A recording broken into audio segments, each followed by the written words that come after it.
Don't you hate it when you wake up in the morning and you have no idea who you even are? And also, you have the face of a giant lizard, so you just team up with your busty blonde boss and you travel the cityscape for sorcerers to put in your mouth in a desperate attempt to find out who cursed you. And then the man in your mouth checks out to see if they are that person, and then if they're not, you just bite their head off anyway. I know that's a common problem for all of us, and it's also the opening premise for the manga series DOROHEDORO, written and drawn by Q Hayashida and ran from the year 2000 to 2018. Recently, there was also an anime adaptation, and it's a series that perhaps has a small but very vocal fan base. The people who love DOROHEDORO really love DOROHEDORO, and I can definitely understand why. It's filled with many personable and fun characters. It's highly based in its own fantasy world, or worlds, because there's multiple of them. And also, the artwork. My god, the artwork is like its own character in the story. It's something that really makes it stand out, and I'm not sure how to explain it, but everything feels so gritty and grimy and dirty and dystopian and disgusting, and that's kind of the whole point. There's a lot of over-the-top violent imagery depicting some of the most creative and intricate violence that you could possibly come up with, and all of this is overseen with a tone of absurdity that makes everything come off kind of like a dark comedy rather than something that's truly grotesque, even if what you're looking at is truly grotesque. But everything is done tongue-in-cheek and with a hint of humor in almost every aspect of the manga, so even the most darkest and violent of imagery kind of have this sense of silliness and whimsy to them. Even when you're looking at the most bizarre, violent shit possible, it's done in a way that's probably gonna make you laugh. I mean, the series starts out with a big dude with a lizard face shoving another man's head inside of his mouth and then killing him. And if that doesn't set the tone for the whole manga, I don't know what will. DOROHEDORO, from what I can gather, it's a word that translates to something like mud to sludge, which after finishing the manga, I guess it has some relevance to the final act, but I don't know if that was planned from the get-go. If anything, I guess you could look at the title in relation to the art style, that everything is done with a particular dirty and grimy edge to it, and it's pretty immersive, and I think that the art style itself is going to be a determining factor for a lot of people whether or not they want to read it, because it definitely stands out, and it's definitely a unique aspect to this manga specifically. It's very signature, and there's not really much else like it in manga that I can think of, or at least that I've read. But you know, for me, when it comes to reading something, I'm all about the characters. I can always appreciate good and creative art, but I'm not an artist myself, so what I resonate with are the characters and their development, their emotional arcs that they go on, and how they change over time. And I would say that the heart of this story is the relationship between the two main characters, Kaiman and Nikaido. In the beginning of the story, Kaiman doesn't know who he is, but he does know that he was cursed in some way by some sorcerer to have this lizard head that he has. Sorcerers are able to travel into this world, kind of like between dimensions, and they generally are pretty malicious and perform horrible acts of magic and spells on people. And so, teaming up with Nikaido, Kaiman essentially hunts down the sorcerers, kills them, while also searching for the one specific one that cursed him. But I actually would say that Kaiman and Nikaido are co-leads in this series. They're both extremely important and have just about a 50-50 split when it comes to screen time, or page time, I guess. And for me personally, Nikaido is probably my favorite character. She has this wholesome demeanor, but is also an absolute badass with a whole string of odd and interesting aspects to her backstory that slowly unravels, and I don't really want to spoil any of that here. But there's a lot more to her than meets the eye, and every time we learn a little bit more about her backstory, I just keep liking her more and more. There's whole stretches of the manga that only focus on her, and some twists and turns that are really unexpected with her character that can make her even more powerful and silly than you would possibly imagine. But at the heart of the story, it's her relationship with Kaiman and what they mean to each other and the lengths that they go to try to help one another. And an interesting aspect to this is that it focuses more on their friendship rather than any kind of romantic relationship. That's not to say it eliminates the idea of you being able to ship them if you want to, or hope that maybe something happens with them in the future, but that's not what's focused on. It really is their friendship and the fact that they have a mutual respect for one another and earnestly do attempt to help one another the best that they can, even if that includes harming themselves in the process. My favorite parts of the manga were always the times that they were separated for a while and then eventually reunite somewhere. Every time it happens, it's always a very satisfying feeling, and I love how both the characters light up when they see one another. There's also a handful of antagonist main characters, the sorcerers, and they have their own comical dynamic with one another while also crossing paths with Kaiman and Nikaido quite frequently.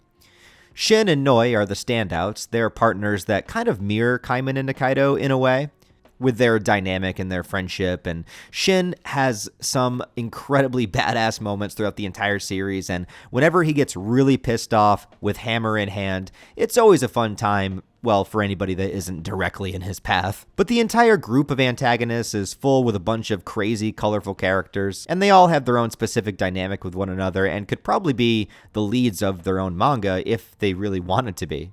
But they also really are vessels for dark comedy, and even though they are doing evil things and they're the antagonist, their banter, the situations they get into, and even the hyper violence that comes of it, it all comes out being really silly, but that's the intention. But with that silliness, I do want to say this. I actually did start to read DOROHEDORO a few years ago, and I dropped it. And I never really could figure out the reason why I actually dropped it, but I think I did as I read through the whole manga and got to the ending, and I think it was probably the humor aspect. But let me explain.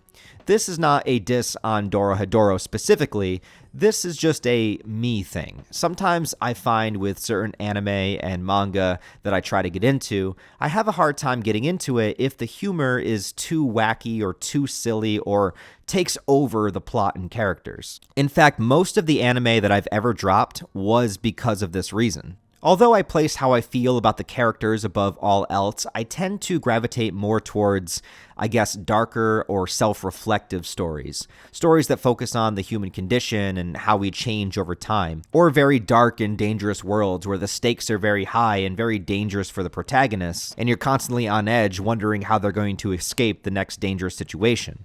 So sometimes I guess it's just harder for me to get into stories where everything is so wacky and over the top and silly. For example, in DOROHEDORO, a guy turns into a giant mushroom, there's a character with a turkey for a head, and a kung fu fighting giant cockroach. Which, I kind of like this cockroach, and I wish that he was in more of the manga. But anyways, I guess my point is, for personal preference, I enjoy dark and serious stories that have moments of humor or dark comedy to alleviate the darkness, whereas I think DOROHEDORO, to me, felt like it was mostly dark comedy that had a few moments of seriousness.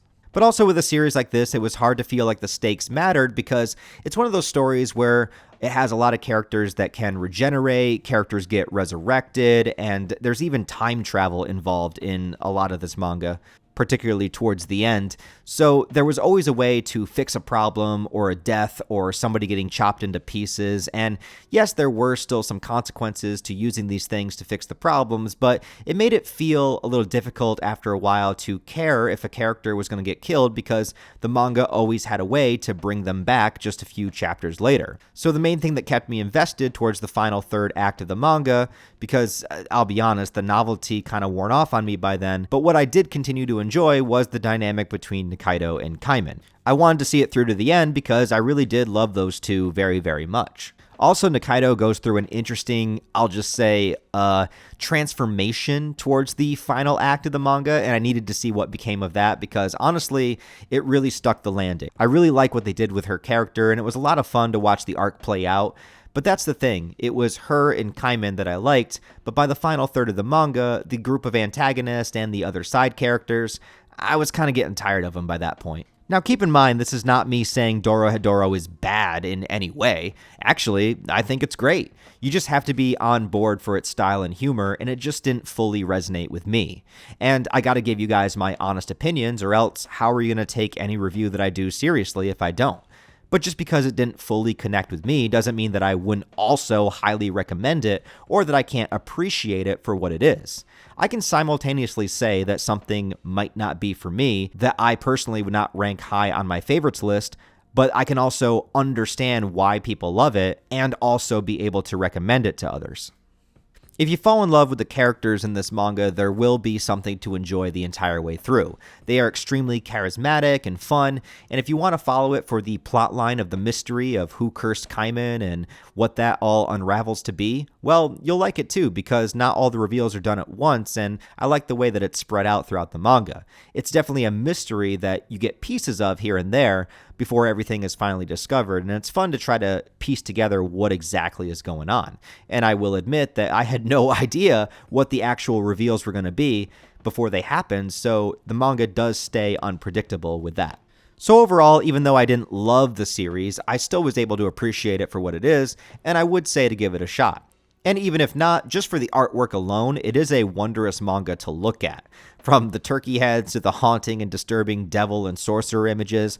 Oh yeah, and how could I forget? Haru is best girl, and Kasakube is one lucky dude as far as I'm concerned. But that's a story for another time. So if you guys have read DOROHEDORO, let me know what you think about it down below, or if you've seen the anime, which I have not seen yet. Also, before you leave the video, I do want to shout out a special Patreon supporter of mine, HugoArt, and his new manga, Domain and Damazana. He's got 7 chapters out so far, which you can find in the description of this video. And it's about 2 child siblings that escape from an abusive father and are trapped on an island full of cannibals. It takes some inspiration from African folklore, as well as some series like Gantz and Hunter x Hunter. As far as I can say, it's got a lot of dark and intense imagery in it, actually. But to juxtapose that, the relationship between the siblings and their love for each other is what ties it all together. They are wholesome, good characters in its center, surrounded by unspeakable horrors of their world. The artwork is really solid, and it seems to be working with some really interesting concepts as it goes along, so I would say give it a shot. Like I said, there's only 7 chapters so far, so what do you got to lose? You can read them all for free down below. Also, go ahead and follow his social media links, which are also linked below. He's putting up visual episodes of the chapters on his YouTube channel, with dubs even, and sharing the process of drawing and paneling the series both there and on his TikTok. Anyways, it's good to have artists supporting each other and artists supporting artists, so go give them some love and check them out. But other than that, guys, thank you a lot for watching this video. I do appreciate it. Please leave a like, comment, subscribe to the channel. Check out HugoArt's manga down below in the description. Other than that, guys, I hope you have a wonderful rest of your day, and I'll talk to you next time.